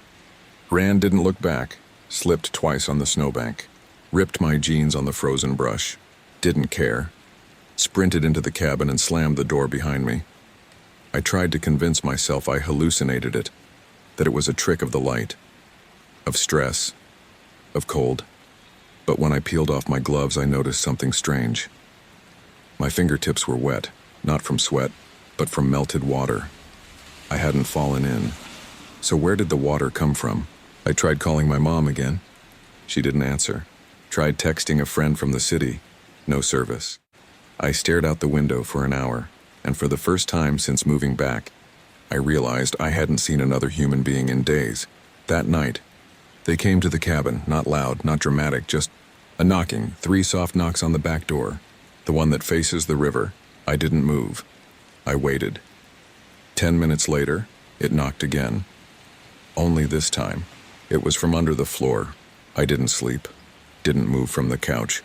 Just sat there with the lights on, holding a poker from the fireplace. Eventually, the knock stopped and the air got cold. Colder than it should have. Frost crept up the walls. The windows filmed over, and I started to hear a sound I'll never forget. Children laughing from the other side of the wall, from under the floor, from inside the pipes. The knocking stopped just before sunrise. I waited until the frost began to melt on the inside of the windows. Thin rivers of moisture sliding down the glass like the house itself was crying. I hadn't slept. I just sat there on the couch, holding the fireplace poker like it could save me from something I didn't understand. When I finally stood, the floorboards were ice cold beneath my socks. My breath fogged in the living room. But the heater was on. The thermostat read 72 degrees. I checked the crawlspace door in the kitchen. Still locked. No footprints, no sign of entry. But when I knelt down and listened against the floor, I heard breathing. I told myself I'd imagined it. Sleep deprivation, paranoia, cold messing with the pipes. I needed answers, not ghosts. So I walked into town. The library had one of those microfilm readers from the 1970s. The local records only went back to the 60s, but it was better than nothing. I started searching. River, accidents, drownings, ice. The first story that hit hard was dated January 1986. 3 children lost under ice in Sleepwater tragedy. No bodies recovered. Weather blamed. Locals call it another January drowning. One child, Miranda Peck, age 9, Survived after reportedly falling through the ice and being rescued by a local fisherman. She wasn't the same, her mother said at the time. She forgot how to cry. That was the quote that stuck with me. She forgot how to cry. I copied everything. Photos, names, dates. I needed to know more about Miranda. Her name didn't show up again in the archives, but a Google search back home gave me something. An obituary from just last year. Miranda Peck, 43, died in-home hospice care. No listed family. But the location? Nursing home. St. Ivy's retirement, 8 miles from me. I went the same day. The building was cracked brick and cold windows. The kind of place no one visited unless they had to. The receptionist barely looked up when I asked about Miranda. She passed, she said. I know, I replied. But was she ever lucid? Did she ever talk about when she was a kid? The woman gave me a look. Then she handed me a file folder, her journals. No family claimed them, you can keep them, creeped me out, to be honest. There were 7 spiral notebooks, all in the same handwriting. Tight, cramped, nervous. She'd written nearly every day for the last decade of her life. Most entries were meaningless, meals, weather, the nurses' names, but then there were pages like this one. They never blink under the ice. That's how you know they're real. Or this. My breath isn't mine anymore. I borrowed it. It won't last. And this. Sometimes I see them in reflections. I look, and they're standing behind me, mouths closed, waiting to be let in. Miranda had survived, but she never escaped, and she'd spent her whole adult life trying to write her way back to whatever happened that night in 1986. Back at the cabin, I reread the obituary. She'd died exactly 37 years after the incident.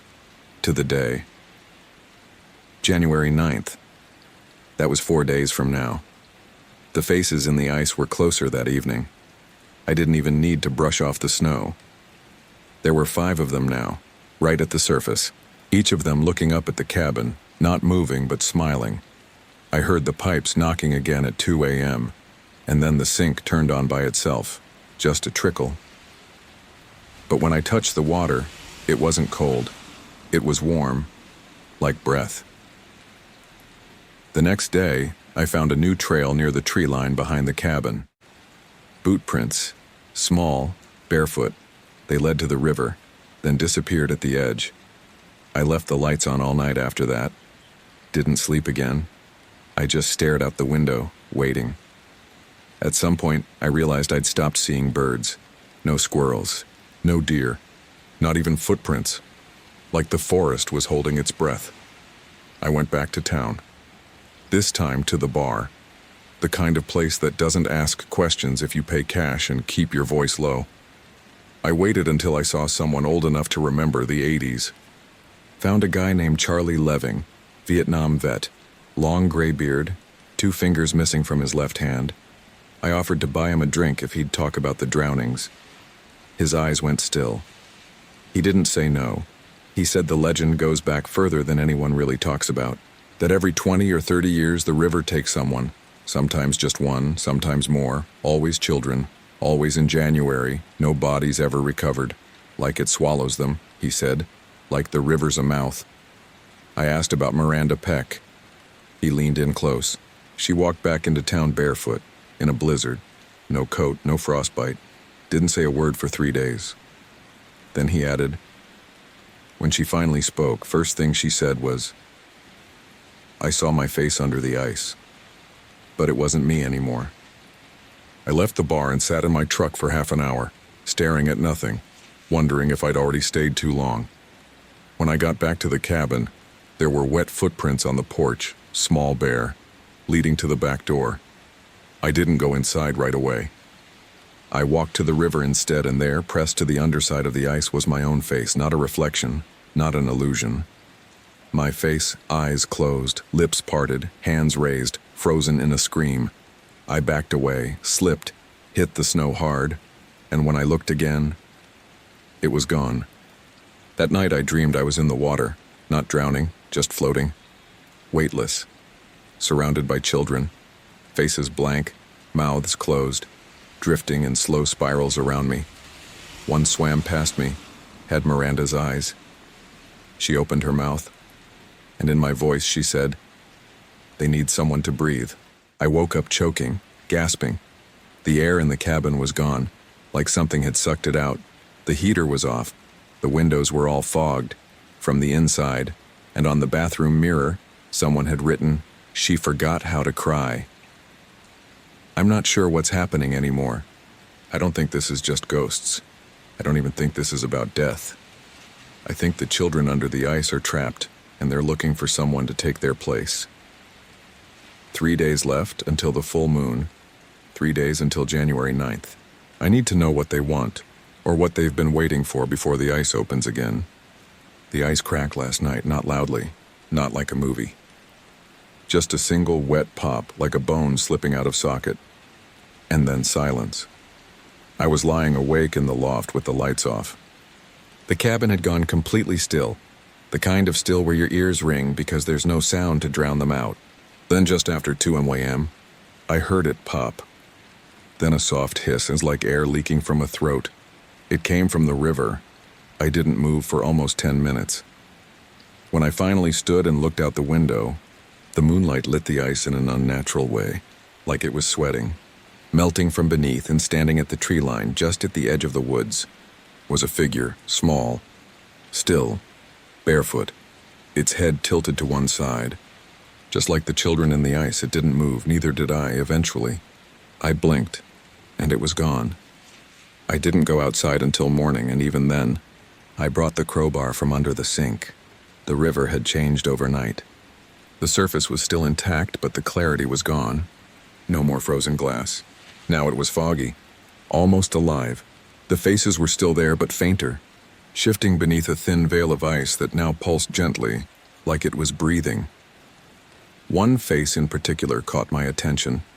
Not a child, an adult. Eyes open. Familiar. It was me. I drove straight to the town hall. The building was a converted church, white paint peeling. Bell tower rusted shut. I asked the front desk for access to land records and death certificates. "I'm working on a historical project." I lied. The woman handed me a stack of boxes with barely a glance. The pattern goes back nearly a century. The earliest death linked to the river was 1937. A girl named Clara Meeks, age 11, vanished on her way home from school. Last seen near the West Bank, found the next spring, frozen in a block of ice 5 miles downstream. They said her body hadn't decayed. Not a mark on her, not even pale. Still warm when they pulled her out. She was buried in the churchyard. Then in 1959, 3 more children, always in January. Always in years ending in 7 or 9. Always with a full moon and always one survivor. Someone who walked away from the ice, confused, changed, and never quite right again. I went to the graveyard, found Clara Meeks's headstone near the edge of the property. Old, cracked, half swallowed by weeds. But someone had left fresh flowers there in January. I wasn't the only one paying attention. I started going house to house, asking questions. Pretending to be doing a podcast about local history. Most people waved me off. But one woman, Gina Morrow, 68, let me in. Her father had been the coroner in 1959. She remembered the case clearly. They pulled 3 of them out that year, she said, all under 10. Vanished during a snowstorm. I asked about the survivor. She nodded slowly. That was Joseph Ridge, 8 years old.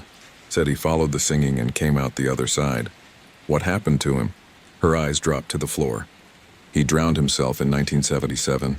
Jumped in the same river. January 9th. The children weren't dead, not at first. They came back, but they weren't themselves, not fully. Like something had been copied wrong. When I got back to the cabin, there was a note stuck to the door. Not handwritten, typed. Neatly. Like it came from an old typewriter. We took their breath to keep ours, trade was made. Toll was paid, you owe inside.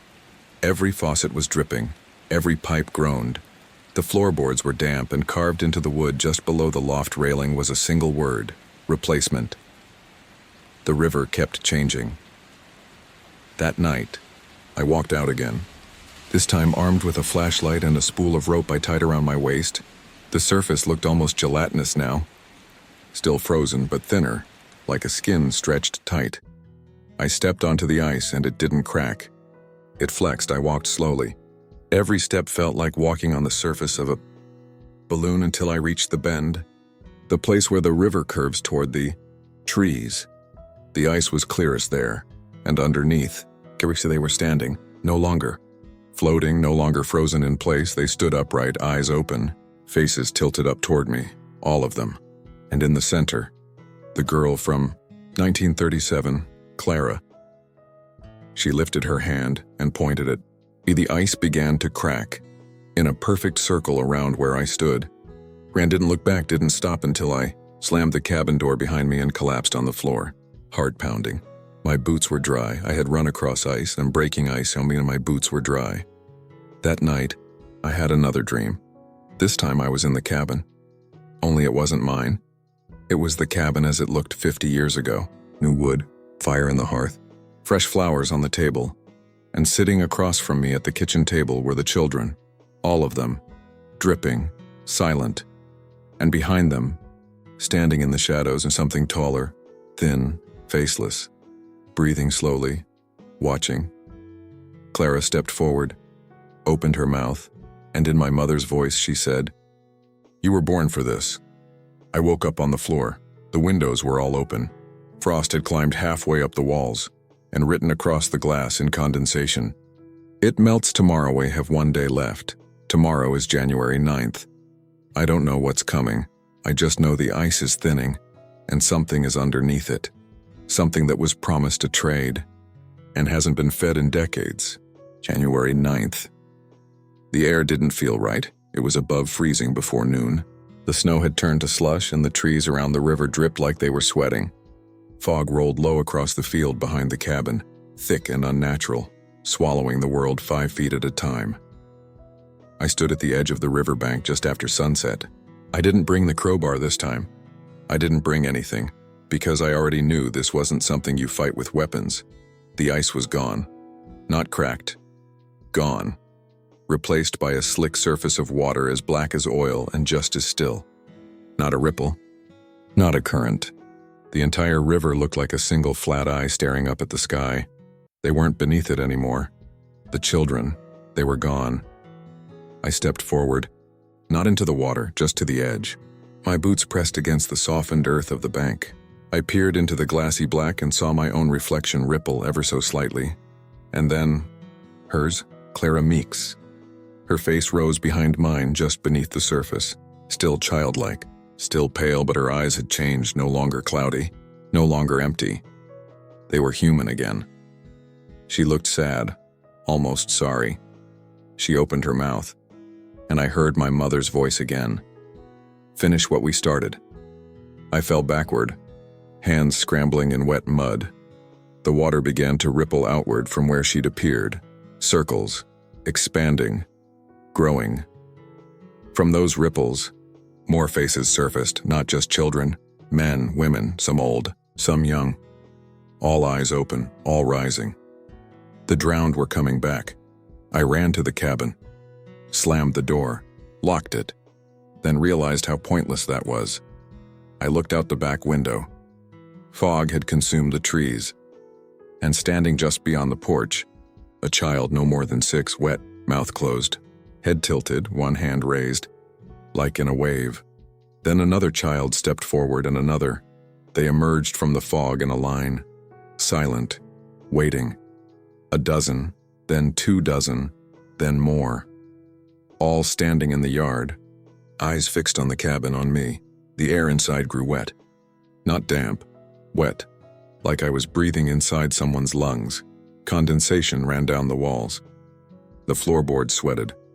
I turned around to find the fireplace full of water, still, reflective, and in the water, myself, but not like a mirror. I was standing, eyes closed, chest still, as if I'd drowned. And then my reflection opened its eyes, smiled. The front door creaked open. I hadn't unlocked it, but it opened anyway. Cold fog poured in across the floor, and through it, I saw someone step into the cabin, a girl. She looked just like Miranda Peck, but younger. Her hair was soaked. Her eyes were fogged. She walked slowly, barefoot, water squishing beneath each step. She stopped a few feet from me. We stared at each other. Then she spoke. The river remembers. Behind her, the others began to enter, not marching, just drifting. Calm as sleepwalkers. Some of them held hands, some reached out toward me. They circled me in silence. I was frozen. Not out of fear, but something else, recognition. They weren't angry. They weren't ghosts. They were trapped memories, echoes of lives caught mid-breath, and I was the first one to see them all. Every face, every child, I whispered, "Why me?" One of them answered, "You were born on the 9th. It came back to me in a flash, my mother's voice telling me I was early, saying the ice had broken the night I came into the world. How they found her in labor, barefoot in the snow, staring at the river. I had been touched by this place long before I ever returned. Maybe I had always belonged to it." The girl stepped closer, placed a hand on my chest. It burned. Not with fire, but with cold so intense it hissed. I gasped, but I didn't move. She leaned in, and in a voice I recognized as my own, she whispered, "We only need one." Everything went dark.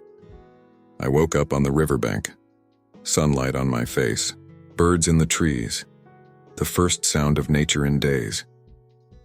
I sat up slowly. My clothes were dry, my skin warm. I looked around. The cabin was still there. The fog was gone. The river was calm. I staggered to the edge, looked into the queue. Water. Only saw my reflection. Just me, no children, no Clara, no darkness. When I got back to town, no one remembered the storm. No one mentioned January 9th. The woman at the library said she'd never heard of Clara Meeks. The bar was closed.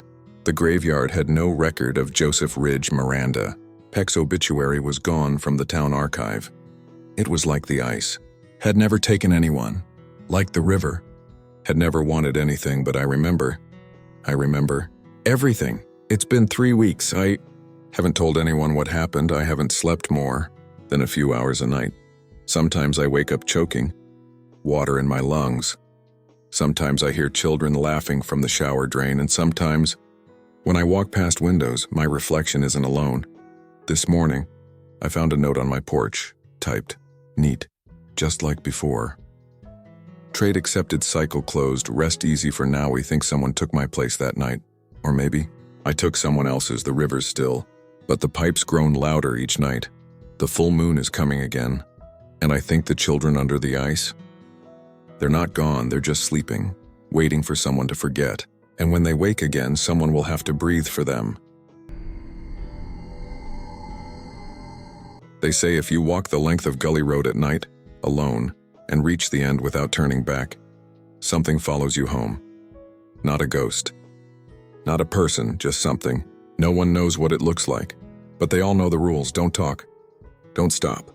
Don't look back, and whatever you do, don't open the door if it knocks. I used to think it was just a local dare.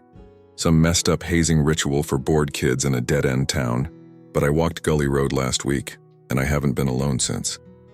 I grew up in Dalton Hollow, a dot on the map town surrounded by woods, deer crossings, and a half-collapsed train trestle people used for senior photos. There's one gas station, one diner, and one road no one talks about unless they're drunk or daring someone. Gully Road. It runs about 2 miles behind the old mill, past the tree line, through the hills, and stops at an old barbed wire fence where the woods get too thick for a car to pass. The pavement's cracked and warped. There are no streetlights, no houses, not even power lines. Just darkness, ditch water, and silence, and for some reason, kids keep trying to walk it. It started as a dare. Me and 3 guys I used to run with, Jace, Aaron, and Miles, sat around a bonfire at the edge of the quarry. Cheap beer, bad weed, talking shit like always. Aaron brought it up first. "You ever notice how no one talks about what happens after the road?" he said, "like if they make it to the end. They never say what they saw." "That's because nobody makes it," Miles said.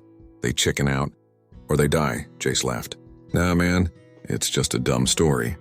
Nobody ever dies. They just make it up to scare each other." Then Aaron grinned. "Then let's find out. We made a pact. One of us would walk it. Just once, start to finish. At night, alone, no flashlights, no phones, nothing. The rest would wait at the drop-off point in a truck. If the walker didn't show up at the end within 30 minutes, we'd assume they turned back.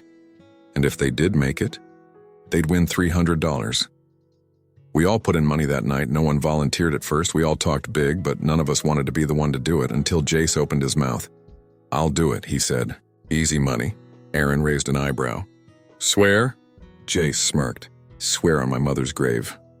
His mom wasn't even dead. We dropped him off just past the iron gate at midnight. The road was barely visible in the dark. Trees leaned overhead like they were listening. Jace cracked his knuckles. 30 minutes. Don't drive off without me." Then he walked into the dark. We waited, tires idling, radio off, windows up, nothing but frogs and the occasional owl. Aaron kept checking his watch. Miles stared at the road like it owed him something. Couldn't sit still. Then we saw him, at exactly the 27-minute mark, walking out of the dark like he was made of it. But something was wrong. His face was pale, paler than I'd ever seen it, eyes wide, barely blinking, lips slightly open like he couldn't catch his breath. He climbed into the back of the truck and said nothing. We asked what happened. He just said, "It's real. He never took the money. That was 3 years ago." Jace dropped off the grid a month later, deleted all his socials. Never answered texts. His mom said he moved to somewhere, quieter. But I don't think he did. I think it followed him. I hadn't thought about Gully Road in a long time. Not until I came back last fall to help clean out my grandma's place after she passed. Same town, same woods, same silence. Except now I was the one sleeping 2 miles from the start of that road, and one night, walking home from the gas station, I passed the sign, bent faded, Gully RD, dead end. The air got colder. The trees stopped rustling, and I remembered Jace's face. I should have kept walking, should have gone home. Packed my things, driven back to the city, but instead, I walked down the road not far, just a few steps, just far enough to hear the sound. Footsteps. Not when coming from behind me. Crunch, crunch, crunch, and I turned around. No one. But the footsteps stopped too. I backed away. Then I heard something whisper from the ditch. "You heard it, didn't you?" I ran. Didn't stop until I hit the gravel of the main road again. That should have been it. But that night, I woke up to a knock. 3 soft taps. Not from the front door, from the back, from the side that faces the woods. I didn't check. I just sat there, holding my breath, waiting for it to go away. It didn't. The knocking came again, and this time, it was closer. I checked all the windows the next morning. No prints. But on the back porch, carved into the wood just beside the doorframe, was one word: walk. I lasted 2 more days. Then I went to Gully Road. Alone. The sky was low and gray when I reached the gate. A storm was coming, but I didn't care. I had a flashlight in my jacket, pocket, and a pocket knife in my boot. I told myself I wouldn't go all the way, just far enough to prove it was nothing. I stepped past the gate and started walking. The road was worse than I remembered. Every tree leaned inward. Every branch seemed to reach. The gravel was soft, wet. The deeper I went, the quieter it got. No bugs, no birds, no wind, just my footsteps and something else. Breathing, low, guttural, coming from the ditch to my left. I kept walking, didn't look. Then a whisper, "Don't turn around." I froze, because it wasn't in my head. It came from behind me.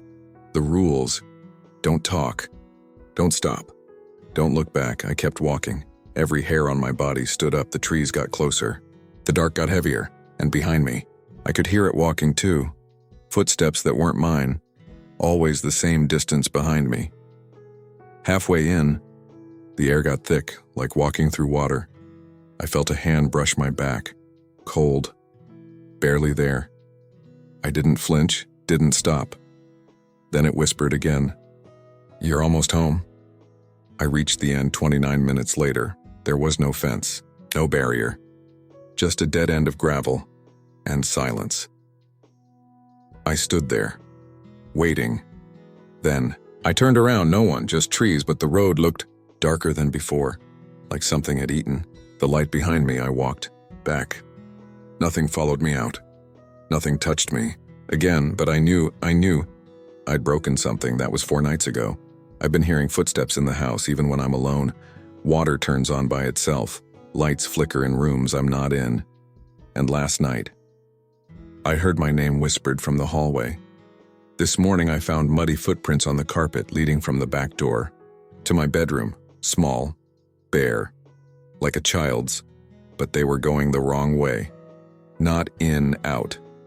And just now, as I write this, I heard it again, 3 soft knocks from inside the closet. I didn't open the closet. I sat on the edge of the bed, heart pounding so hard it shook my teeth, and just stared at the door. The knocking didn't come again, but I knew something was in there. I didn't sleep that night. Didn't turn my back to the door. Didn't close my eyes long enough for anything to move without me knowing. Around 3:17 a.m., the doorknob clicked. Once, then silence. The next morning, I packed a bag, drove into town. I told myself I'd go to a motel, stay a few nights away from the house, but I never made it to the motel. Instead, I ended up parked outside the Dalton Hollow Historical Society, a 2-room building behind the post office that only opens when someone begs the mayor's brother to unlock it. I sat there for 20 minutes before I finally went. Inside, the volunteers, a retired teacher named Deborah Myers, looked surprised to see me. Genealogy project? She asked. Urban legends, I said. Gully Road. Her eyes dropped.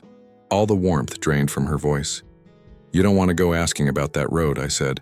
It already came to me. She stared at me, then she said, wait here. She brought out a manila folder labeled Gully Road Incidents Enclosed. Inside, 3 newspaper clippings, a faded photograph, a handwritten letter dated March 1962. The first article was from 1939. Local teen found mute. After Gully Road, Dare Thomas Webb, 16, was discovered wandering barefoot along Old Creek Road late Thursday. His face and hands torn with scratches and his eyes swollen shut. He has not spoken since the incident. Authorities urge residents not to encourage stories of walking challenges along the Old Mill Road. Second was from 1962, the same year as the letter. Tragedy strikes Gully Road again. Boy vanishes. Harold Levinson, age 14, was last seen walking down Gully Road after accepting a dare from classmates. His body was never found. The final article had no date, just a faded picture, a boy standing at the end of the road, blurry, almost transparent. The caption just read, "He didn't make it." I opened the letter. The handwriting was frantic, jagged, ink smeared from what looked like water damage. March 9, 1962. It comes home with them. It knows when the fear takes root. That's how it follows, not with steps, but with permission. Once you let it inside, it doesn't leave. It doesn't speak. It doesn't breathe. It just watches. And then, when you forget the rules, it knocks. I asked Deborah who wrote the letter. She said the man's name was Elliot Cray, a pastor who lived near the start of Gully Road. He was the last person to publicly speak against the dares, said it wasn't a myth, said it was an agreement made with something that should have stayed asleep. They found him dead on his porch a week after that letter. No marks on his body, but his front door had been ripped off the hinges. From the inside, I left with copies of the articles and a photo of the letter. It was already after dark when I got back to the house. The back door was wide open. I hadn't left it like that. I stepped in slowly, flashlight drawn like a weapon. The air was freezing, breath-white cold. The furniture was untouched. No broken windows, no signs of entry, but the hallway lights had all burned out. I checked the closet. Empty. But something was written inside, scrawled across the back wall in red marker. You made it home. Now let me in. That night I slept in my truck. Didn't sleep, really. Just sat in the driver's seat with the doors locked, watching the porch through the windshield. At 3:17 a.m., the front porch light turned on by itself, and then I saw it. A shape, hunched and tall, standing just behind the screen. Its head was low, shoulders sharp, legs wrong, too long, too bent. It didn't move, it just stood there, watching. I couldn't see its face, only its outline, but I felt it, like a wire in my teeth. A cold that started in the bones, then it knocked once, twice, 3 times, then silence. It didn't try to come in. It didn't need to, because I already had. I'd walked the road, I'd finished the Dare, the door had already been opened. The next day, I drove out to Jace's mom's place. She answered the door with red-rimmed eyes. I told her I needed to know if he ever mentioned anything about the walk. She didn't hesitate. She said, "He came back different. How?" "He stopped sleeping. He said there was someone under the bed who mimicked his breathing. He covered all the mirrors in his room. He said the thing behind him was watching through them." Then she handed me a box. His things. I asked if I could look through it. She said, "Take it. Maybe you'll understand what happened to my son." Inside was a notebook. Jace had been writing after the dare. Every page was filled with fragments. It mimics first, then it becomes.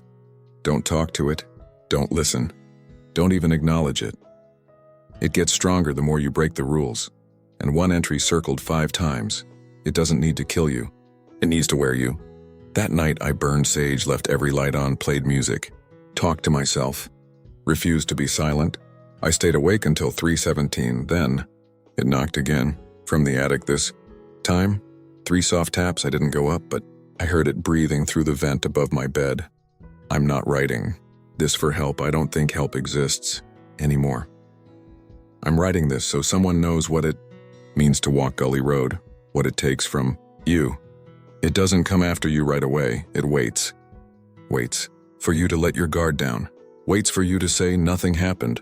Waits for you to forget the fear, then it knocks, and if you answer, you're not the one who walks away. I think the real Gully Road starts after the walk. The road is just the ritual, the invitation. What follows is the claiming. The final entry in Jace's notebook said, "When you hear yourself talking in another room, it's already too late." Tonight, I heard my voice in the kitchen, whispering, repeating the words from the letter. Let me in. I stayed upstairs. Lights off, no sound. No movement. At 3:17, I heard my own footsteps climbing the stairs. They stopped outside my door. Then came the knock. 1, 2, 3. Then, in my voice, "I'll wait." The thing in the hallway stopped knocking 2 nights ago. Now it just waits. It stands behind the door at 3:17 a.m. every night. It doesn't make a sound, but I know it's there because the shadow it casts is mine. I've tried leaving the house, driving, walking, sleeping somewhere else. It follows, not physically, but through silence, through darkness, through things I used to trust. Mirrors, voices, my own reflection. That thing isn't haunting me. It's learning me, copying every twitch, every breath, every broken part of me, until I won't be able to tell where I end and it begins. I went back to Gully Road, not to finish anything, but to start over, to see if I missed something. The trees looked different now, taller, hungrier, like they knew what I brought with me. At the halfway point, I stopped. I broke the rule. I looked back, and I saw myself. Standing in the middle of the road, hands by my sides, eyes open wide, watching me, not blinking, not breathing. I ran, fell once, cut my palm, didn't care. When I reached the start of the road again, I heard it laughing, my laugh echoing from the woods. Then, softly, "Now we both know the way home." Returned to the historical archives the next morning. Deborah wasn't there, but the door was unlocked, and on the front desk was a folder I hadn't seen before. No label, just a sticky note. "You were right to come back. Read this. Then run." Inside, a single page. Typed 1971. Local sheriff's log entry. Unofficial. The boy walked Gully Road at 1 a.m. Dare from other kids. Made it to the end. Never turned back. Made it home. Next day he didn't speak. Just stood in the yard until sundown. Then he walked back into the woods and vanished. Mother swears he never came back at all, knows that something wearing his face did. Said he knocked 3 times the next night and smiled. Case never opened. Town agreed to leave it be. The town made a deal decades ago. Someone walked too far, brought back something that doesn't belong in the daylight. And instead of fighting it, they let it stay. Let it choose one kid every few years. A dare, a walk, a doorway. We've been feeding it ever since. I know how this ends. Not with running, not with hiding, with a choice. Tonight is my last night here. I packed my bag. Wrote this down. Left a copy at the town hall in a box marked Gully Road. Don't let them dare. I've left the doors open, the lights off. I'm sitting in the dark, and when 3:17 hits, I won't be hiding. The clock ticks slow now, my breath. Fog's in the air, and then I hear it. Footsteps. Not outside, not above, but in the hallway. Mine dragging familiar. The doorknob turns, then stops. 1. Knock, 2, 3, then silence. I stand. Take a step toward the door. Another. I place my hand on the knob, and from the other side, in my voice it says, "If you don't let me in, I'll stay anyway." I open the door. No one there, just the hallway. Empty, until I see the shadow on the wall, not cast from me. It walks when I don't, moves when I freeze, smiles when I cry. It tilts its head, like it's choosing. Then it whispers, "Time for someone else to walk." I take one step backward. The shadow follows. I realize then, I'm not being haunted.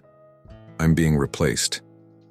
I shut the door, lock it, nail it shut. But I know that's not how this works, not anymore. Because I already brought it back with me, and the only thing left to do is warn whoever reads this next.